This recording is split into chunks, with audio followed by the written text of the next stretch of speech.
Why didn't you just go home? That's your home! The price is wrong. You could trouble me for a warm glass of shut the hell up. Almost 30 years after its release, there are lines from 1996's Happy Gilmore people still quote today. But do you remember the plot? It isn't especially deep or anything, but there may be some details you forgot. Here's a quick rundown so you don't have to dig out your VHS copy before seeing the sequel. As a kid, Happy loved hockey thanks to his dad. His mom, however, didn't like the sport at all, so she moved to Egypt. Happy's pappy taught him how to hit a powerful slap shot, but not how to skate very well. After Happy's dad was killed in a freak accident involving a puck flying at top speed into a home movie camera, young Happy had to move in with his grandmother. While he loved his grandmother dearly, Happy developed a pretty short fuse after his dad's death, spending most of his high school junior hockey time in the penalty box.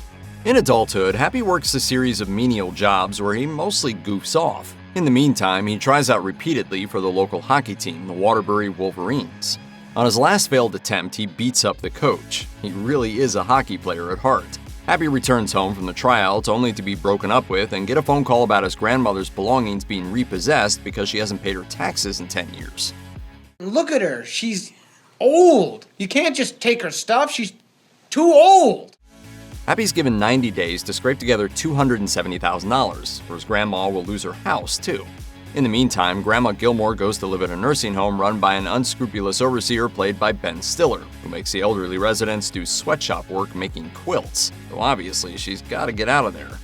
Back at the house, Happy sees a couple of the movers who have been repossessing his grandma's stuff trying to use some golf clubs they found. Poorly. So Happy decides to give it a try. Using a hockey-like technique where he uses a running approach to hit the ball, he smashes a monster drive that crashes into a house at the end of the street. On the second try, he hits almost the same spot, and again on the third. He even knocks his poor neighbor out of her window.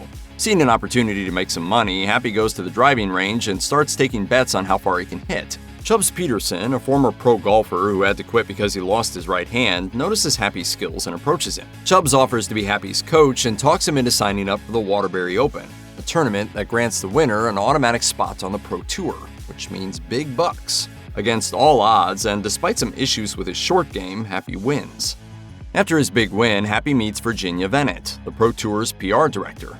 She sees potential in him as someone who could bring more attention to golf. And she's right. As Happy plays in his first few pro tournaments, the crowds that assemble to watch him get bigger and bigger, while other players get smaller.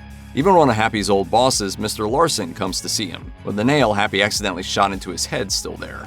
Everything Happy does seems to endear him to fans more and more, including his choice to hire as his caddy an unhoused man named Otto who tries to wash his windshield. He's so popular that, with Virginia's help, he even lands a Subway endorsement deal, which helps him make a little more money for his grandmother's house.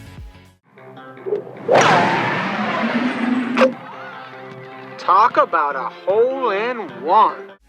Yet everything that makes fans love Happy also infuriates the top brass of the tour, who see him as vulgar and abrasive. It's only thanks to Virginia's intervention and rising TV ratings that he gets to keep playing. Virginia and Happy also start up a romantic connection. One of those old guard members who can't stand Happy's lack of etiquette is Shooter McGavin, a top player on the tour. Even after some of the tour's leaders start to understand Happy's appeal, Shooter can't stand the guy and sees him as a threat. You've got to kick him off the tour. He's not breaking any rules, and until he does... But he's a disgrace to the game! Shooter eventually tries to force Happy out by sabotaging him, hiring a heckler to put Happy off his game during a pro-am where he's partnered with the Price is Right host Bob Barker. Hey, Gilmore, you suck. The heckling really does get to Happy. He plays the worst round of his career so far, landing him and Barker in last place. After Barker talks some trash about Happy's skills at both golf and hockey, Happy challenges him to their often quoted fight. Despite the fight being incredibly entertaining, Happy gets fined $25,000 and suspended for a month. Even with some extra money from his Subway deal, the fine and suspension are just too much for Happy to overcome. He can't get together enough cash to pay the back taxes and save his grandma's house, and it goes up for auction. Happy bids on the house, but he's outbid by Shooter, who plonks down $350,000 for it. Happy asks Shooter what he wants for the house. Shooter says it's very simple. Happy has to quit the tour. Happy's ready to quit right then and there, but Virginia stops him. What do you think Grandma wants more? To get her house back or to see her grandson succeed? So they strike up a different deal instead. If Happy wins the tour championship the following week, Shooter has to give the house back. But if Shooter wins, Happy will quit golf. Shooter then tries to go out on a cool line, but it doesn't work out for him. I eat pieces of like you for breakfast. You eat pieces of for breakfast? No. With a tour championship only a week away, Happy and Chubbs get to work fixing the weakest part of Happy's game, putting. They practice at a mini golf course, and things don't go so well at first. Happy really gets into it with an animatronic clown. You're gonna die, clown! You think that's funny? I don't hear you laughing now! Whoa, whoa, whoa.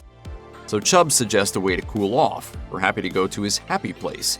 Happy imagines what that would be. It's an idyllic spot by the lake where Virginia wears lingerie and holds beer pitchers, Grandma wins jackpots, and a little person cowboy rides a tricycle. Lo and behold, that little psychological trick calms Happy down enough to make his next putt. Having figured out a way to shore up Happy's short game, he and Chubbs celebrate. Chubbs gives Happy a special putter that's shaped like a hockey stick. As we mentioned, Chubbs is missing a hand. An alligator bit it off during a tournament in Florida. Chubbs got revenge by removing one of the gator's eyes. He's had a wooden prosthetic ever since, which increasingly deteriorates throughout the movie. Early on, Happy accidentally hits it with a hockey stick, after which a truck runs over it, but Chubbs keeps wearing it anyway. After Chubbs helps Happy find his happy place, Happy finds a unique way to say thank you. He gives Chubbs a surprise gift. Chubbs asks what it is, but Happy says to just open it. When Chubbs does, he sees the head of the alligator who took his hand. Earlier in the movie, Happy wrestles and kills the gator, recognizing it because it just has one eye. The sight of the alligator's head scares Chubbs so badly that he falls out of Happy's apartment window. The fall kills him. First my dad, now Chubbs. Anybody I get close to dies. If I were you, I'd run. In a real knife to the gut, Shooter dedicates his tour championship performance to Chubbs' memory. Shooter and Happy get paired up, and they spend the first 3 rounds neck and neck, separated by just a stroke or two. By the end of the third day, Happy is up by a stroke, and Shooter's so wigged out he's trying to swing like Happy does. Instead of changing his swing though, Shooter calls the heckler. Rather than just getting in Happy's head this time, he drives onto the course and hits Happy with his car, also hitting the TV tower in the process. Happy's injuries prevent him from hitting the ball as far as he normally does, putting more pressure on him to not waste strokes on the green. After missing some crucial putts and falling out of the lead, Happy reminds himself to go to his happy place. But now Shooter has invaded it, leading Happy to fall even further behind. It takes Grandma coming to the course and encouraging him for Happy to get Shooter out of his happy place, which now also has a two-handed Chubbs playing piano. With his happy place restored, Happy mounts an incredible comeback. By the 18th hole, he and Shooter are tied. Happy's tee shot lands on the green, but Shooter shanks his. Shooter's ball just happens to land on the foot of Mr. Larson, and the duffer somehow manages to hit a chip shot off his foot and onto the green. He then makes a long putt, snagging par on the hole. That means Happy has to make his putt to win. Just before Happy putts, people start climbing on the damaged TV tower for a better view. The tower falls and obstructs Happy's shot. Shooter insists that he has to play the ball as it lies, so Happy uses his mini golf skills to put the obstacle to his advantage, making it into a sort of Rube Goldberg machine. He sinks the putt and wins. Shooter tries to steal the winner's gold jacket, but takes a beating from Mr. Larson and a mob of other fans. Happy, Virginia, Grandma, and Otto return to Grandma's house to celebrate with champagne. Happy toasts to Chubbs and then sees him in the sky with the alligator and Abraham Lincoln. Who are you waving at, Happy? Nobody, Grandma. Let's go home. Though he was very popular, Adam Sandler got fired from Saturday Night Live in 1995, along with most of the rest of the cast. Unlike lots of other SNL alumni who starred in films featuring their characters for the show or that were produced by Lorne Michaels, Sandler and his writing partner from SNL, Tim Herlihy, ventured out on their own. The two wrote 1995's Billy Madison, which was enough of a hit for Universal Pictures for Sandler and Herlihy to start brainstorming ideas for a new movie. Sandler mined the story of his childhood friend in New Hampshire, Kyle McDonough, who did go on to play professional hockey. Sandler told the New Heights podcast that he and his dad took McDonough to the driving range when they were in around 9th grade, and Sandler's dad noticed that there was something different about his swing because of his hockey background. Thought, man, that'd be pretty funny to see a guy with a hockey mentality have such a big hit that he gets on the tour. So Sandler and Herlihy wrote a script about the concept, also taking inspiration from Caddyshack. They included whatever they thought was funny, including Chubb's missing hand as an in-joke reference to actor Carl Weathers' character from Predator, Dylan, losing an arm in that movie. A young Judd Apatow did an uncredited rewrite. Early drafts of the script were pretty ambitious, at least on the golf end of things. Sandler and Herlihy consulted Mark Lai, a former golf pro and broadcaster, and he had to pump the brakes on some things. For one, he told them that they were going too far by setting the movie's climax at the real Masters tournament.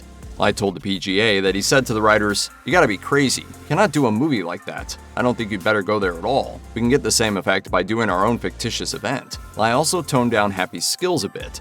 In early script drafts, Happy was acing nearly every hole, so Lyle took Sandler and Herlihy to a PGA Tour event in Texas to show them how things really worked.